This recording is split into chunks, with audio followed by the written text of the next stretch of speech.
22 तारीख के राम जी ले ओकरा बाद राम के चर्चे बंद हो गए। खाली 22 तारीख तक ले आई रहल, फिर निकल गई। अब पता ना का कहल जाए, बट कोई बात नहीं।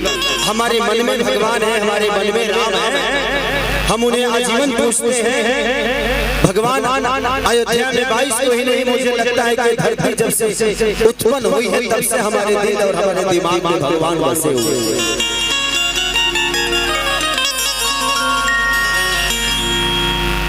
कि वो रथ सब जुटल बाबा सेवैया होता है राज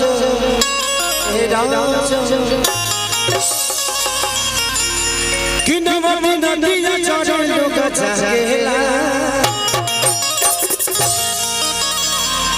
माई लाला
थोड़ा सा पीछे हो जाएंगे, हमारी अपने ही सब है, तो इन भाइयों की प्रॉब्लम नहीं होगी, नहीं तो उसी की वजह से हल्ला होगा और प्रोग्राम खराब हो जाएगा। बबली भैया को बैठने दीजिए, थोड़ा सा लोग पीछे हो जाइए, थोड़ा सा पीछे हो जाइए।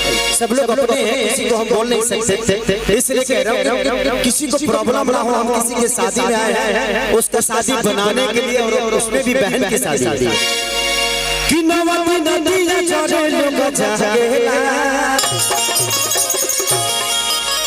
और उसमें भी ऐसे आदमी के बहन की शादी में जिनके जीवन में विवाद कभी हटा ही नहीं। शुरुआत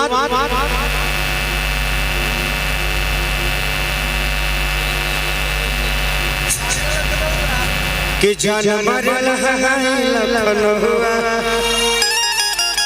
कि गोरी गोरी चुनरी बंझल हुआ कि जान मरल वहां से शुरू हुए। उसके बाद ऐसे आदमी के रुकने का नाम ही नहीं लिए। उसके बाद ये डिस्टर्ब हुए, मुझे भी कम डिस्टर्ब नहीं किए। ये अपने साथ साथ लेकर चले। ऐसा संगीत, ऐसा संगतिया मेरे जीवन में आज तक कोई नहीं। ऐसा जिसका साथी, विवाद का साथी, सुख का साथी, दुख का साथी, एक ही जगह हम साथ नहीं रहते, आप गलत गलत करते हैं। कि नवमी नदिया चढ़े लोग जागेला, माइके लागल बारे मिया पछुड़ा बदम हवा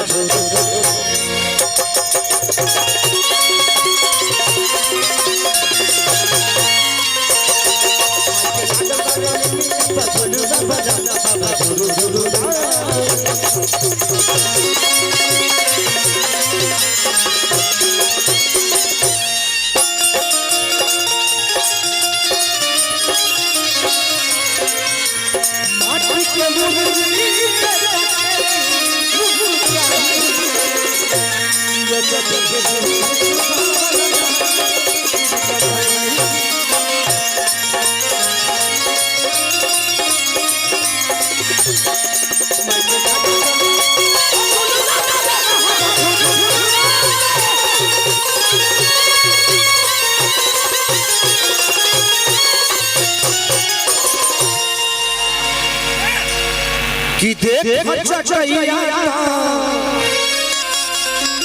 बिछवल लानी कुसके भजन गाने खातिर बोलवनी राजा अंकुश के कि रखल थे जान बानी मैया के पलू के आ पूजा करे खातिर हम बोलवले बानी कलू के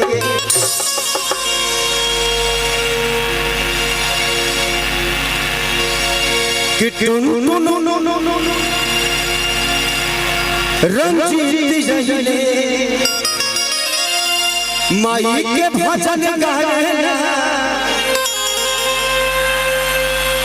सोना से ने आई बड़ी अलग सगरेला कि दरबार से सके गुण भागेला माई के लागल बारे माई के लागल बारे माई के लागल बारे ने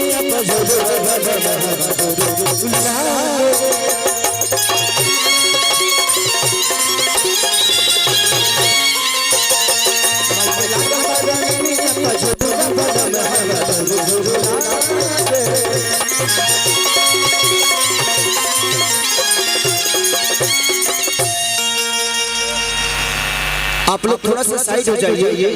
एक बहुत प्यारी आर्टिस्ट, बहुत प्यारी गायिका हमारी बहन सिलसी राज आई हुई है, तो प्लीज उस बेचारी को आने दीजिए। थोड़ा सा साइड हो जाएंगे तो भी आ जाएगा, तो थोड़ा सा साइड हो जाइए ताकि वो आ जाए मंच में, क्योंकि एक ऐसा मंच है कि ये गढ़ा महोत्सव से कम नहीं है।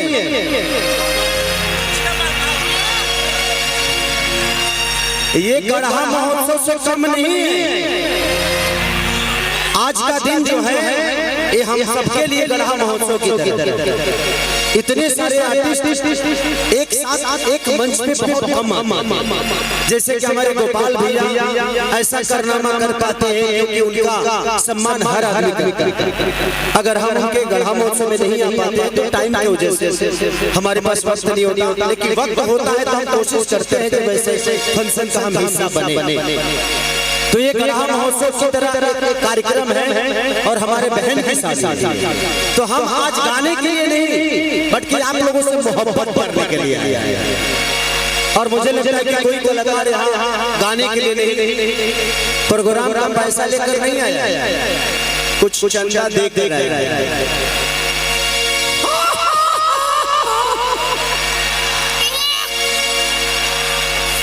नहीं, मैं बोल दिया लोगों से कि कोई कार्यक्रम जो यहाँ हो रहा है, यहाँ कोई आया है तो पैसा लेकर नहीं आया, देकर आया। प्यार, मोहब्बत, सम्मान ये पैसे से ऊपर है बाबा, आप नहीं समझ पाएंगे, आपके बस की बात कि बाबा जगदीश माई के